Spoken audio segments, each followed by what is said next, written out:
Hey everybody, my name is David Barnes. I'm part of the Emerging Technologies Group at IBM, and I am being joined today by Asher Johnson. Asher is a senior architect on our IBM Mobile Identity team. Asher, thank you for joining me. Good to be back. In previous videos, we looked at IBM Mobile Identity in action. Then we looked at how Mobile Identity uses roles and traits to securely transmit identity information. And in this video, Asher, I want to look at what it takes for an organization, you call them an institution, right? What it takes for them to get their database that they use today to print out cards and instead get it into an electronic format. Okay, so the first thing they're going to do is they're going to make an account with Mobile Identity, and then they're going to log into their issuer dashboard. Okay. So we'll use the example from last time with the North Carolina DMV. Right. We'll log into their account. So the first time you log in, you're not going to have any documents defined, right? Got it. So you click the Create button to create a new document. You define the name, the URL. Okay, so this would be like driver's license and a description of it. And then you just click Next, and it will walk you through the rest of the process. I like walk you through. That helps me. So I'm going to show you an already predefined example. The example we used last time, the North Carolina driver's license. Right. So I can click the Edit to show that definition I've already created. So it has the name, the URL, etc. There it is. So that's the name of the driver's license, description, a URL where I go to get it. Pretty simple. So the next screen I want to point out is the attributes, right? It's what we had talked about with the traits last time. Okay. It's how they map what's on their card already, what they already have in their system of record, how they map that to digital identity. Okay, so name, what do you got there? Okay, Image? So card image front. That's the front of the card image, the back card image. If I so desire to have one. And then the name, age over 21. Got it. Donor. And then we get down into the ISO standards. So ISO 18013-03, birth date. And that's the one here. If I look next to that, and that's why that digit. Once again, I said this in the last video. I feel so dumb that I didn't know this. Those are ISO standards, and these map those ISO standards. What if there was something there that I don't have on the screen? I wanted to add my own. Okay, so you just click the plus button up here. It'll add a custom field.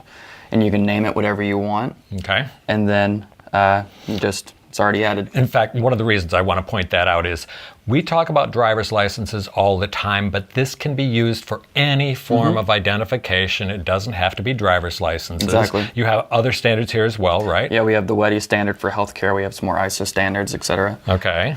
So if we scroll down to the bottom, you can see a quick summary of all the attributes that we've added so far. So I laid out my driver's license in electronic form, and I decided that these are the fields that I want in there. And I'm done at that point. Yep. Okay, now I saw that you had on a previous screen roles there. The role for the North Carolina law enforcement officer was what he or she could ask of me with the driver's license. How do you define that? Okay, so it's a very similar process. So again, this is what we used in the last video, the North Carolina law enforcement officer. Right. So it's the same thing, right? We have the name, where the police officer would go to acquire it, and the description. And then for this one, it's even easier, right? So from our document definition before, you associate these document definitions. So you could have more than one document that you associate. And then on the next screen, we pick which attributes that police officer should be able to ask for. Okay, and in the last video, you asked me, or actually I was the verifier, I was the police officer. I asked you for information. You selected just the traits you wanted to send me. I didn't get them all.